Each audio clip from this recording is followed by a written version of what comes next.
की जय, जी की जय, सर श्री आशुतोष भगवान की जय, सच्चे दरबार की जय।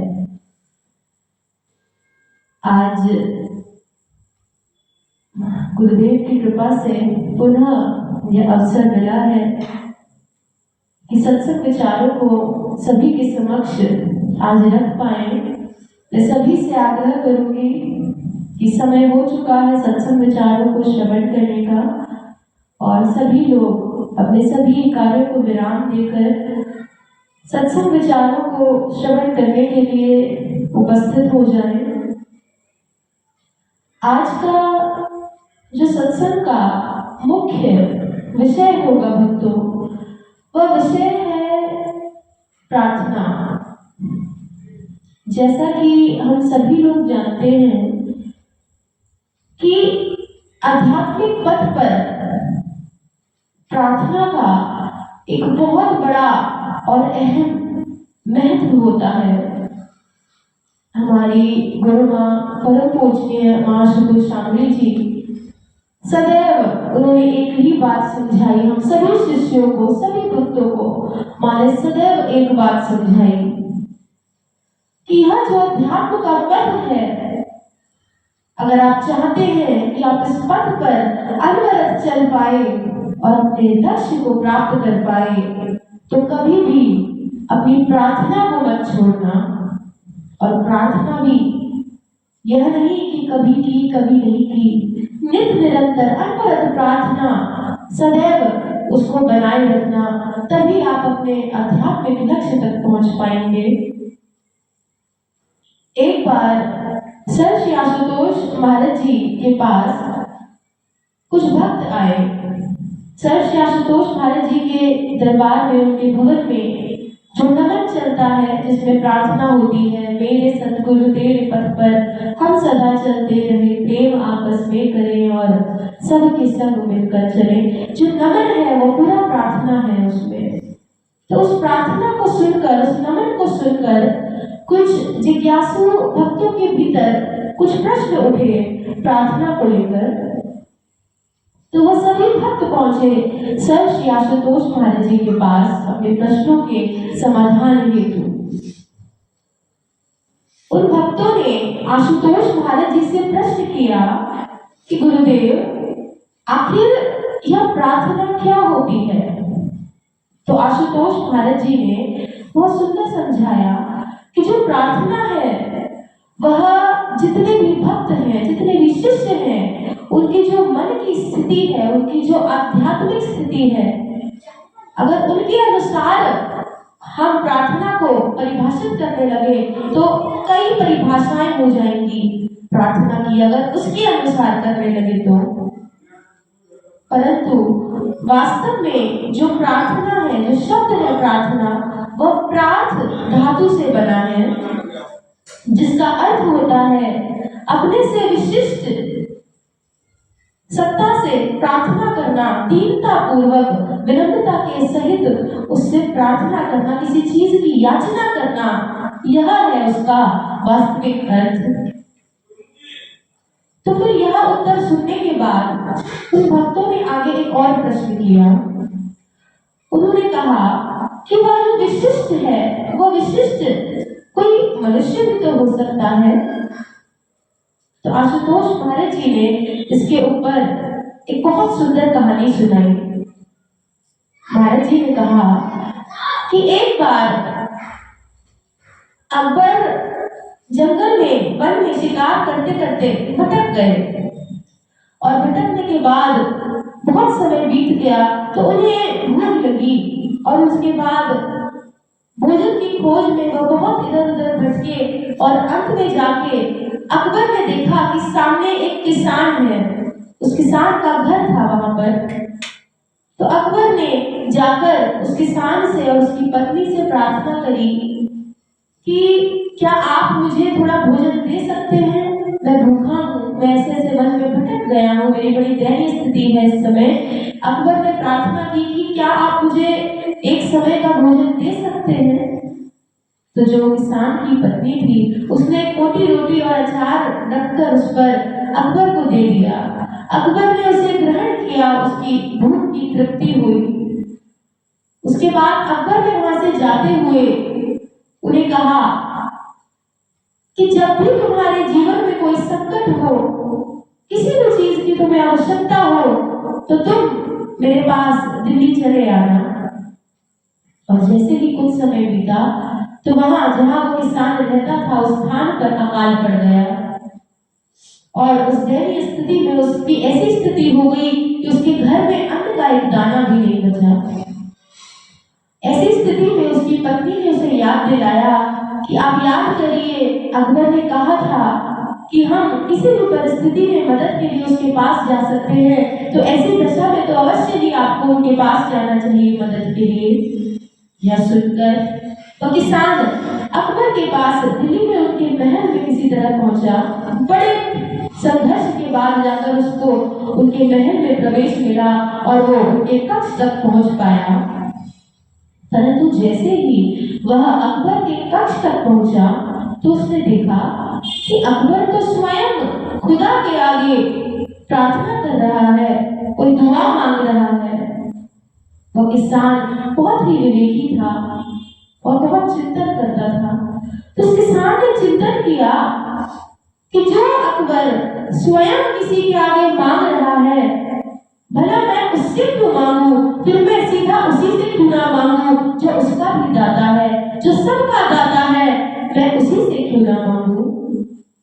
तो इस कहानी से महाराज जी ने उन्हें समझाया।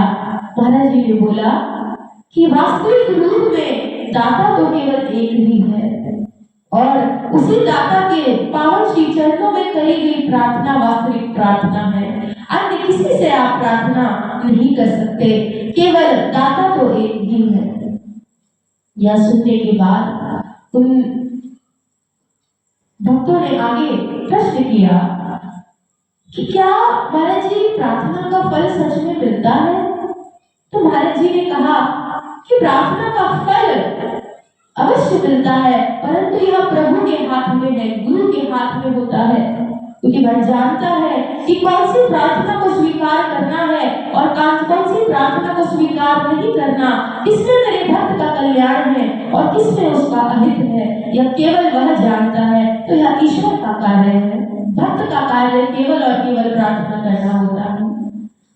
तो आगे उन्होंने महाराज जी से प्रश्न किया कि महाराज जी, क्या प्रार्थना वैज्ञानिक तौर पर क्या इसका कोई प्रमाण है, क्या वैज्ञानिकों ने इसको स्वीकार किया है, क्या इसके जो लाभ है प्रार्थना के, प्रार्थना से किए गए जो जो प्रभाव पड़े हैं, क्या इससे वैज्ञानिकों का भी कोई रिसर्च है।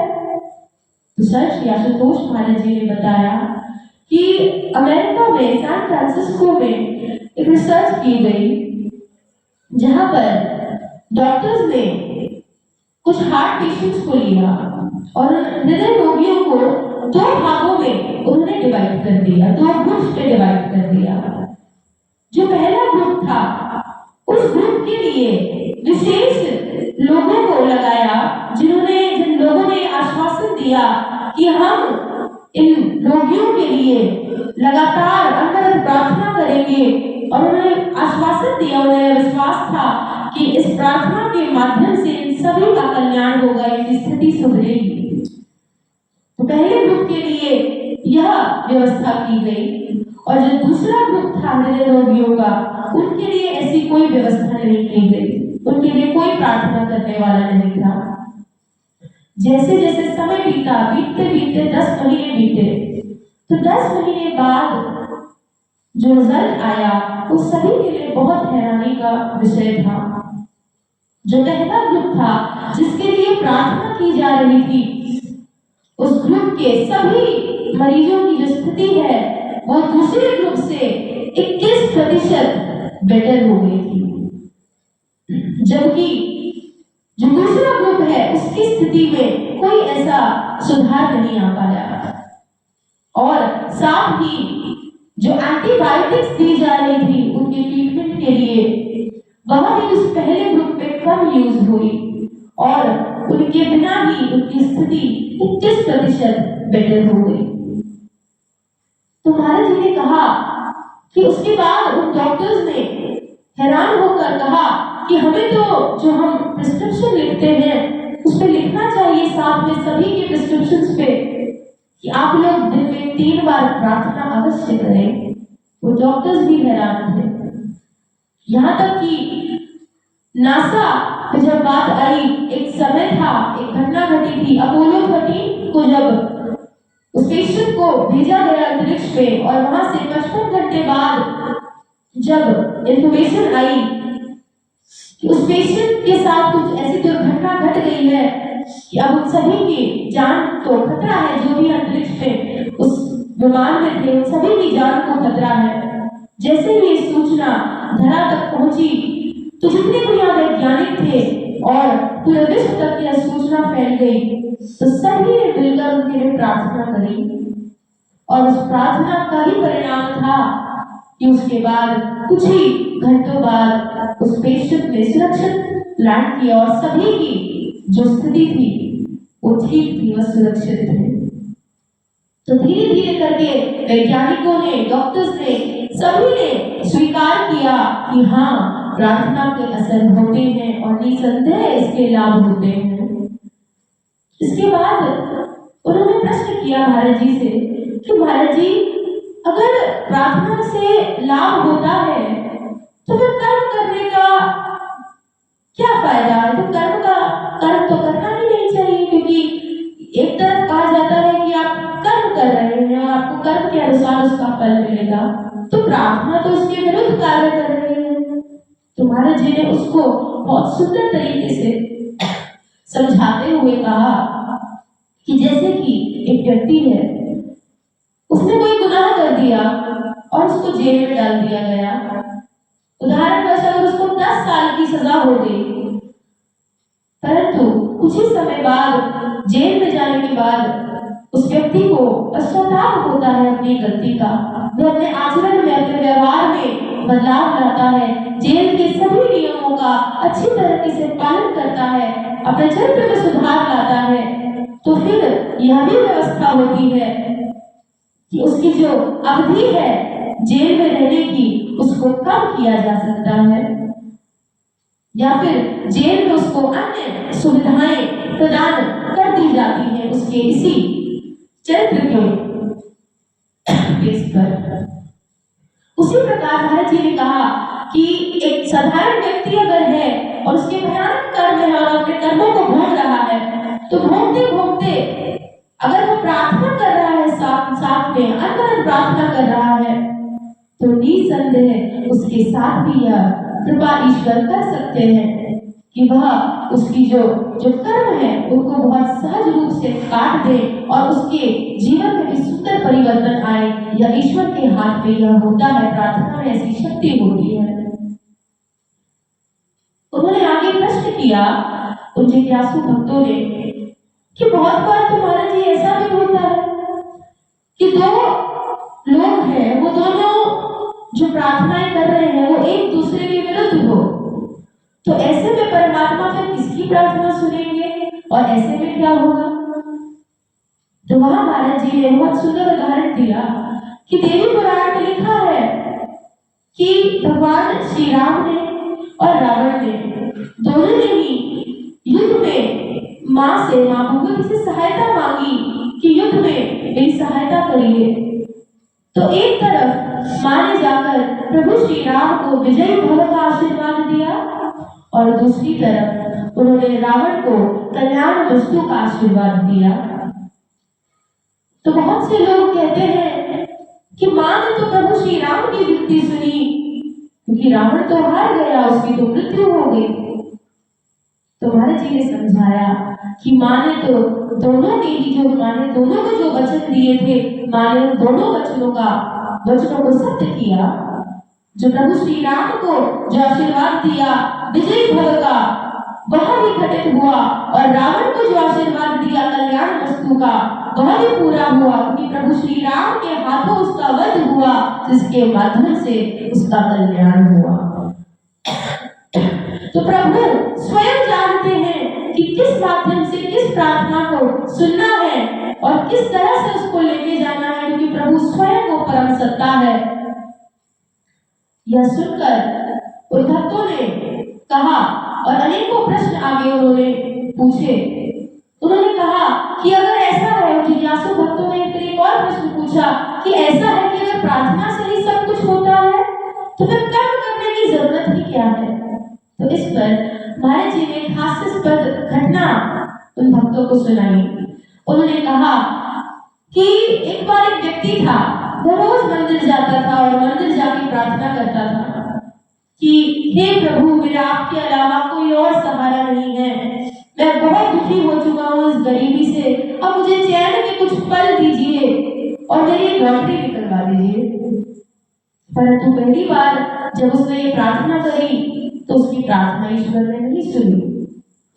दूसरी बार वो फिर गया, उसने अपनी प्रार्थना के कुछ शब्द इधर उधर किए और फिर प्रार्थना करी कि मैं अपनी पत्नी की भी बात मानता हूँ, मैंने शराब भी पीनी छोड़ दी है, मैं किसी से अपशब्द भी नहीं कहता हूँ, प्रभु अब मुझे जीवन में चैन के कुछ पल दीजिए और मेरी लॉटरी टिकट निकलवा दीजिए।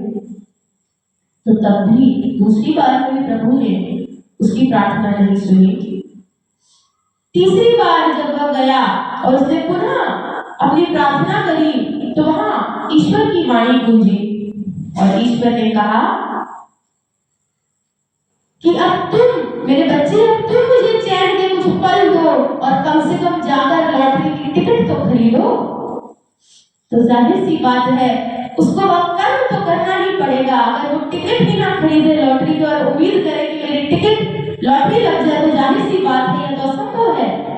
तो यहाँ महाराज जी ने समझाया स्पष्टतः कि यह एक उदाहरण है कि आपको कर्म का आधार तो देना ही पड़ेगा। अगर आप इस उम्मीद में बैठे हैं कि मैं मात्र प्रार्थना ही करता रहूं और बिना कर्म करे मेरी सारी प्रार्थनाएं सफल हो जाएं, तो यह बिल्कुल भी संभव नहीं है। आपका कर्म और प्रार्थना दोनों के संयोग से ही आपके जीवन में वह ईश्वरीय कृपा घटती है। दोनों में से अगर एक भी ना हो तो वह कृपा के आप फिर पात्र नहीं होते। भक्तों,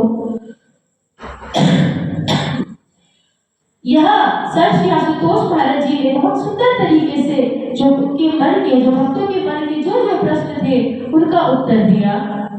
अगर हम अपने इतिहास को देखें तो ऐसे अनेकों उदाहरण हैं भक्तजनों के जिन्होंने ऐसी प्रार्थनाएं करी कि उनके जीवन में ऐसी घटनाएं घटी जिसकी हम कल्पना भी नहीं कर सकते। जब द्रौपदी का चीरहरण हुआ तो द्रौपदी ने भगवान श्री कृष्ण को इतनी तल्लीनता से पुकारा कि भगवान श्री कृष्ण वहां प्रकट हुए वस्त्र अवतार के रूप में और द्रौपदी की रक्षा करी। मीराबाई ने अनेकों उसके जीवन में संकट आए, हम सब जानते हैं, कभी विष का प्याला हुआ, कभी कुछ, परंतु उन सभी भयानक परिस्थितियों में प्रश्न है भक्तों कि उन भयानक परिस्थितियों में ऐसी उनकी कौन सी प्रार्थना हुआ करती थी कि भयानक परिस्थितियों से भी वो इतनी सहजता से निकल गए। प्रश्न तो बनता है, प्रार्थना में शक्ति है, निसंदेह असत्य है, परंतु वह कौन सी प्रार्थना है, किस तरह से की गई प्रार्थना है जिससे ऐसे दिव्य चमत्कार घटे। मात्र एक या दो उदाहरण नहीं है। अगर हम और आगे जाएं तो प्रहलाद की भयानक घटनाओं से रक्षाएं हुई, कितनी बार हुई जिनकी हम कल्पना भी नहीं कर सकते। ऐसी प्रार्थना प्रहलाद की रही कि उसकी रक्षा के लिए भगवान ने नरसिंह अवतार रूप में स्वयं वह अवतरित हुए। जब इतिहास में प्रभु धरा पर प्रकट हुए, चाहे प्रभु श्री कृष्ण हो, प्रभु श्री राम हो, जब प्रभु प्रकट हुए तो वह भक्तों की प्रार्थना पर ही तो प्रकट हुए। जब महिषासुर का वध करना था तो वह सभी देवी देवताओं की वह प्रार्थना थी, वह आर्त पुकार ही थी। जब अंत में वह थक गए थे, दीनहीन होकर उन्होंने उस मां शक्ति को पुकारा। ऐसी प्रार्थना उन्होंने करी तो मां स्वयं अवतरित हुई महिषासुर का वध करने के लिए। तो भक्तों, यहाँ मेरा प्रश्न है कि आखिरकार वो प्रार्थना कौन सी है और हमारी ऐसी प्रार्थना क्यों नहीं है। हम भी अनेकों प्रार्थना करते हैं। बहुत से लोगों का प्रश्न होता है कि हमारी तो भगवान सुनते ही नहीं है, हम तो कितनी प्रार्थना करते हैं। तो प्रश्न यह है कि वह कौन सी प्रार्थना है। द्रौपदी का अगर उदाहरण ले द्रौपदी ब्रह्मज्ञानी थी। द्रौपदी के पास वह विधि थी, वह वास्तविक जो प्रार्थना का मार्ग होता है, किस प्रकार ईश्वर से जुड़ा जाता है, वह विधि थी द्रौपदी के पास। वह विधि थी मीरा के पास कि किस तरह ईश्वर से जुड़कर उसे पुकारना है कि मेरी प्रार्थना उस ईश्वर तक पहुंचे और ईश्वर मेरी रक्षा के लिए आए। वह विधि थी मीराबाई के पास, वह विधि थी ध्रुव के पास, वह विधि थी प्रहलाद के पास। उस विधि को अपनाकर जब उन्होंने प्रार्थना किया, तब जाके उनकी उस प्रार्थना का वह दिव्य फल उनको मिला, उनके जीवन में घटा। और विधि थी वह ब्रह्म ज्ञान की। ब्रह्म ज्ञान यानी वह आत्मज्ञान जो हमारे अंतर्घट में जो ईश्वर है, एक पूर्ण सद्गुरु की शरण में जब हम आते हैं और उनकी शरण में जाकर जब प्रार्थना करके उस ब्रह्म ज्ञान की प्राप्ति होती है, गुरुदेव हमारे मस्तक पर हाथ रखकर हमारे तृतीय नेत्र को जागृत करते हैं, तब जाकर वो ईश्वर का जो दिव्य नाम हमारे अंतर्घट में चल रहा है, उस नाम से जुड़ना हमें आता है। और उस नाम को हम समझ जाते हैं कि उसको किस प्रकार से, किस विधि से उस ईश्वर को पुकारना है कि हम तुरंत उस ईश्वर से जुड़कर, उससे कनेक्ट होकर अपनी उस प्रार्थना को ईश्वर तक पहुंचा पाते हैं। वो विधि एक पूर्ण सद्गुरु प्रदान करते हैं ब्रह्म ज्ञान के माध्यम से। द्रौपदी के पास वो ब्रह्म ज्ञान था, मीराबाई के पास समय आया तो वह रघुदास जी की शरण में गई और उस ब्रह्म ज्ञान को प्राप्त किया। प्रहलाद के पास जन्म से ही ब्रह्म ज्ञान था, तो दिव्य आशीर्वाद था, जिसके कारण उसकी अनेकों भयानक परिस्थितियों में उसकी रक्षा हुई। वह ब्रह्म ज्ञान ही वास्तविक रूप से वो प्रार्थना करना भी हमें ब्रह्म ज्ञान ही सिखाता है। क्योंकि आज केवल शब्दों में प्रार्थना वास्तविक प्रार्थना नहीं। जब ब्रह्म ज्ञान के बाद एक साधक जब साधना करता है, उस ईश्वर से जुड़ता है, उस अपने श्वासों पे केंद्रित होता है, उस आदि नाम पे केंद्रित होता है, तब जाके उस प्रार्थना को वो कर पाता है। बहुत सुंदर कहा गया है कि साधना बिन शब्दों की प्रार्थना है। जब आप साधना करते हैं उस ब्रह्म ज्ञान को प्राप्त करने के बाद, तब जाके आप वो वास्तविक प्रार्थना कर पाते हैं और ईश्वर से जुड़ पाते हैं। और ऐसा मात्र तब होता है जब आपके जीवन में एक पूर्ण सद्गुरु आते हैं। जिनका मैंने अभी उदाहरण दिया, उन सभी के जीवन में गुरु का आगमन हुआ, तब जाकर उन्हें वो ब्रह्म ज्ञान मिला। नहीं तो उससे पहले उनके पास भी वो विधि नहीं थी कि वह वास्तविक प्रार्थना की जो विधि है वो उनके पास हो। नहीं भक्तों, वह वास्तविक विधि उनको तभी प्राप्त हुई जब उनके जीवन में पूर्ण सद्गुरु आए। उन्होंने उनकी जागृति की, आत्म जागृति की, जिससे उनको समझ आया कि ईश्वर से किस प्रकार जुड़ना है। वह विधि गुरुदेव ने उन्हें प्रदान करी। उसके बाद जाकर वह उस पथ पे आगे बढ़े। अगर हम बात करें आध्यात्मिक पथ की, तो आज परम पूजनीय परम वंदनीय मां श्री शामली जी पिछले काफी समय से ऐसे सन्यासियों का संपूर्ण निर्माण मां करने में लगी है और अनवरत कर रही है, जो संपूर्णतः सन्यास को धारण करें। और इस पथ पे चलते हुए भी अनेकों बार ऐसा होता है जहां पर जो इस पथ के, इस मार्ग के जो अनुयायी है, जो चल रहे हैं इस पथ पे, हम सभी की यहाँ बात हो रही है, उनके जीवन में भी जब अनेकों संघर्ष आते हैं, क्योंकि अध्यात्म का मार्ग इतना सहज नहीं है। तो जब इस भक्ति मार्ग पर, इस अध्यात्म के मार्ग पर एक साधक के जीवन में संघर्ष आते हैं, तो मां ने सदैव समझाया कि प्रार्थना को ढाल बनाकर चलो। चाहे कितने ही आंधी तूफान आए इस पथ पर, तुम्हारे दोष विकार या बाहरी परिस्थितियां कितना भी कोशिश करे इस पथ से तुम्हें भटकाने की, पर हमेशा मेरी बात को याद रखना कि प्रार्थना को ढाल बनाकर चलना। अगर प्रार्थना को ढाल बनाकर चलोगे, हर श्वास में उस ईश्वर को याद करके उससे जुड़कर और प्रार्थना करोगे, तो भयानक से भयानक परिस्थिति के बवंडर भी तुम्हारे जीवन में क्यों ना आए, प्रार्थना में वो दिव्य शक्ति है कि वह तुम्हें भयानक परिस्थितियों से निकाल कर आगे बढ़ा देगी। क्योंकि ये प्रार्थना ही एक पूर्ण सद्गुरु भयानक से भयानक परिस्थिति क्यों ना हो, एक भक्त के जीवन में अगर उसकी प्रार्थना ऐसी होती है तो प्रभु उसको भी काट कर, उसको भी टाल कर उस भक्त को उससे निकाल लेते हैं, काल से भी लड़ जाते हैं। ऐसी शक्ति होती है पूर्ण सद्गुरु में, परंतु ऐसी प्रार्थना वो शिष्य को करनी होगी उसके लिए। और हमारे जीवन में अनेकों ऐसे उदाहरण घटे, हम सभी के जीवन में घटे कि जहाँ ऐसी ऐसी परिस्थितियों में हमारे गुरुदेव ने हमारी रक्षा करी, जहाँ हमारे प्राणों का अंत होना था। हर पल पल पल किस प्रकार भयानक परिस्थितियों से हमारे गुरु ने हमें निकाला, यह हमारा सभी का अपना अनुभव है। और उसका ढाल था कि वह प्रार्थना। सर श्री आशुतोष महाराज जी बहुत सुंदर कहते हैं कि यह जो मार्ग है यह चरैवेदी का मार्ग है, और सदैव इस मार्ग पर चलते जाओ, कितने भी संघर्ष आए, ये जो बाहरी परिस्थितियां यह सभी गौण है। उस भयानक परिस्थितियां, चाहे कोई भी भयानक परिस्थिति आ जाए आपके जीवन में, वह सभी गौण है। किसके आगे? उस लक्ष्य के आगे, जिस लक्ष्य के लिए आपको आपके गुरु ने चुना है। वह लक्ष्य अनंत है जिसको आपको प्राप्त करना है, उसके आगे यह सभी परिस्थितियां गौण है।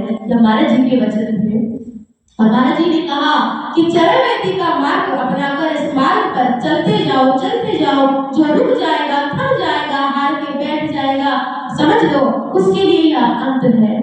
परंतु जो सदैव अपने गुरु का सहारा लेकर प्रार्थना को ढाल बनाकर इस मार्ग पर चलता जाएगा, वह नवयुग, जो सुंदर नवयुग का जो दिव्य युग आएगा, उस दिव्य घटना का वह एक भाग बन पाएगा।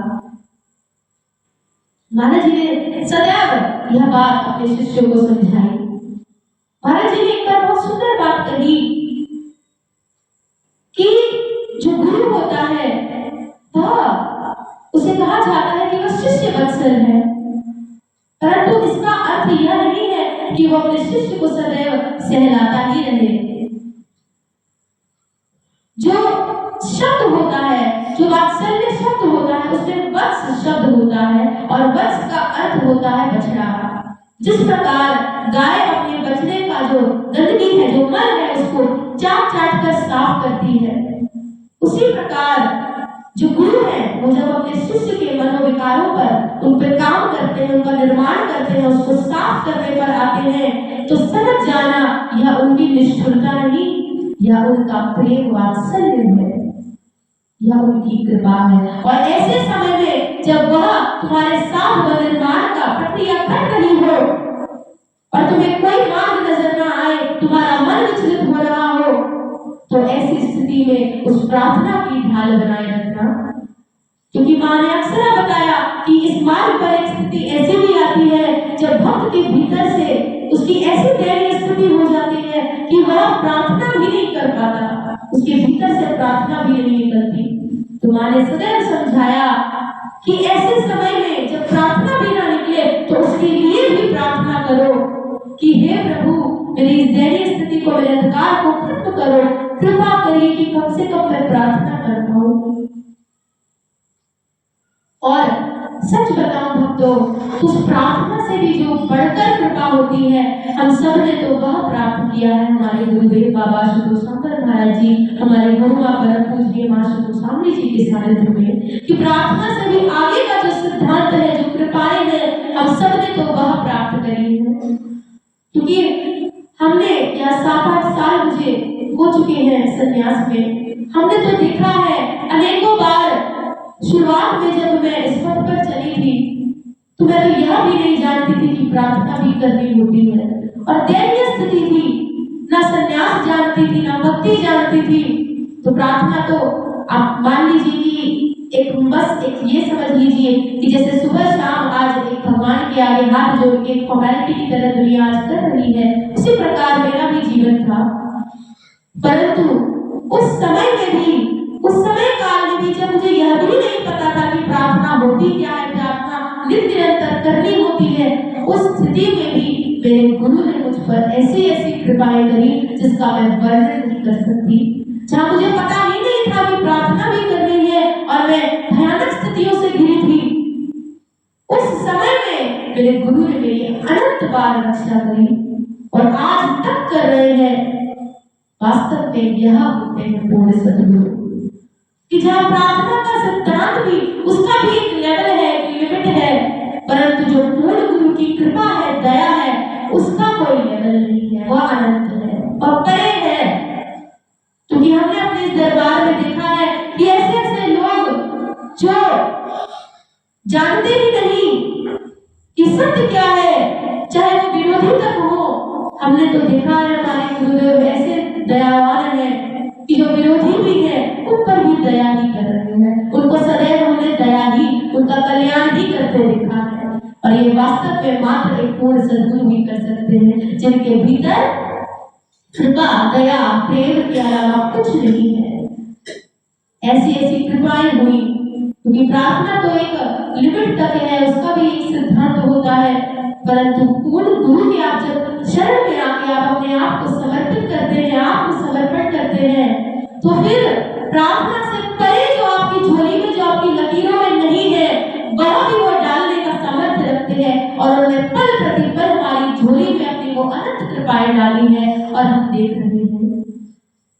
किसी के जीवन में, किसी की जीवन रेखा में अगर जाके देखा तो उसकी जीवन रेखा ही नहीं, और आज वो व्यक्ति दरबार में बैठ रहा है, हंस रहा है, खेल रहा है, सेवा कर रहा है।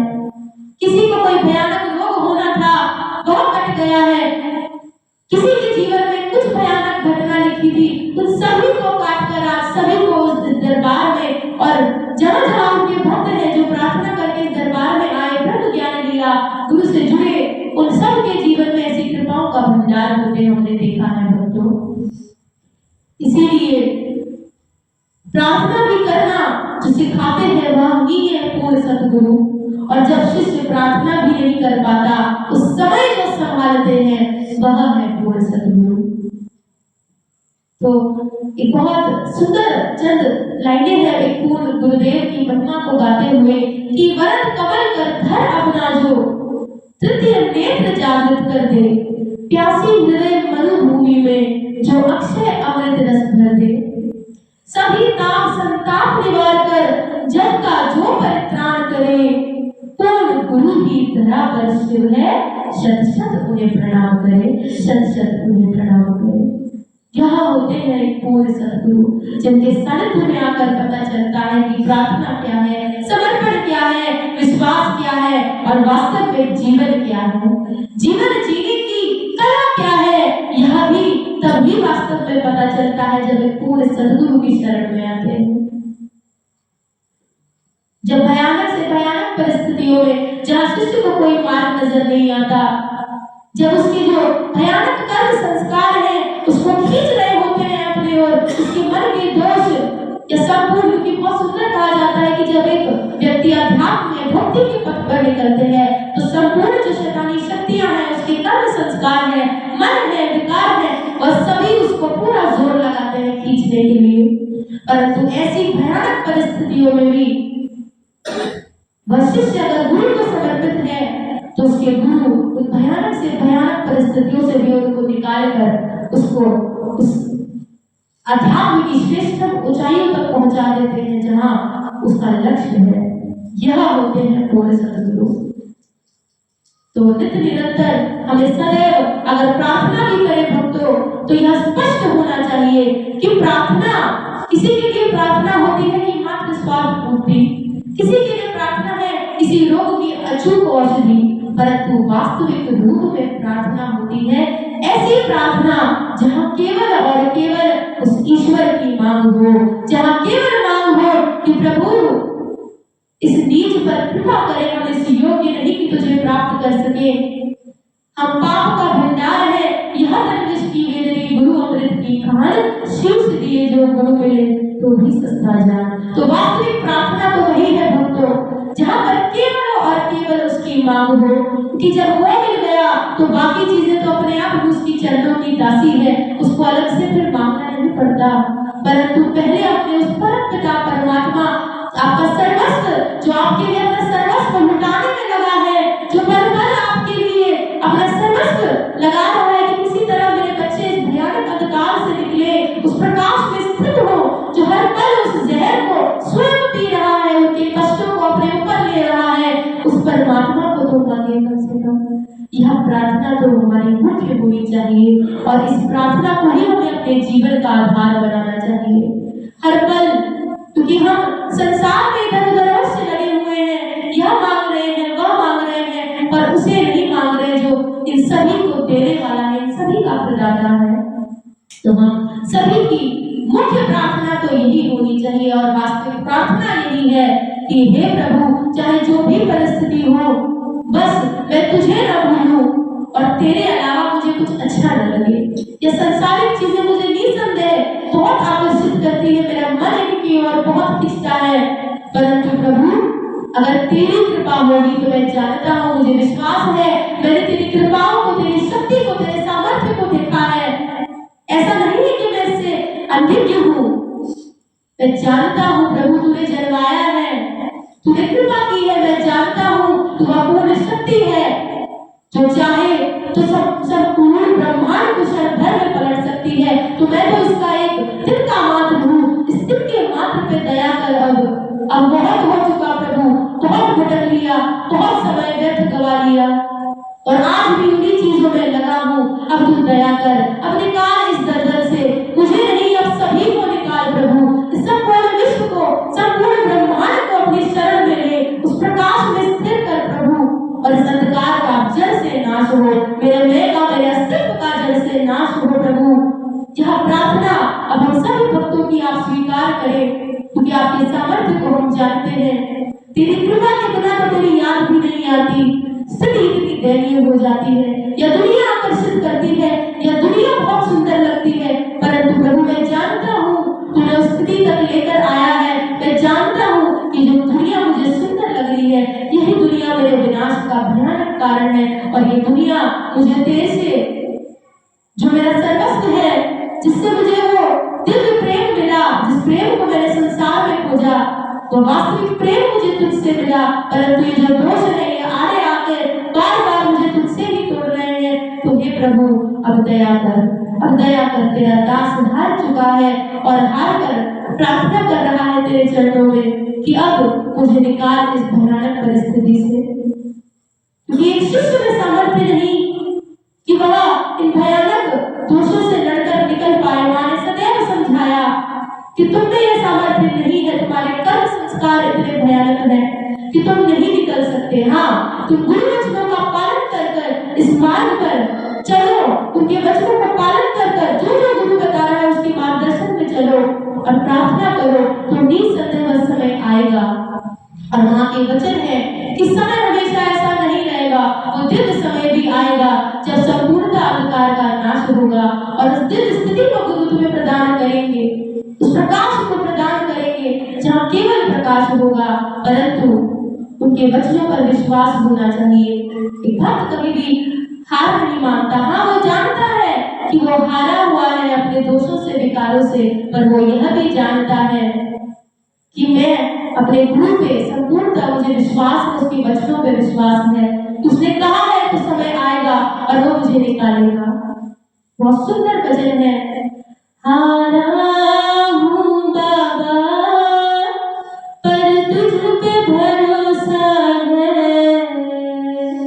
जीतूंगा एक दिन, मेरा दिल ये कहता है। हारा हूँ बाबा पर तुझ पे भरोसा है, जीतूंगा एक दिन, मेरा दिल ये कहता है।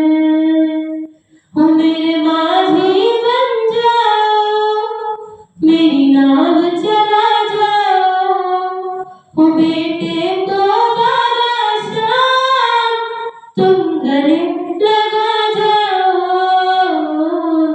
हारा हूँ बाबा पर तुझ पे भरोसा है, जीतूंगा एक दिन, मेरा दिल ये कहता है।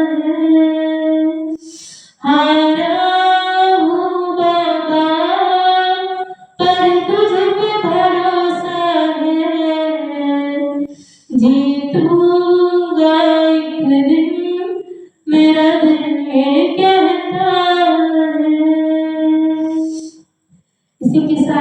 अपने सत्संग विचारों को मैं यही विराम देती हूँ।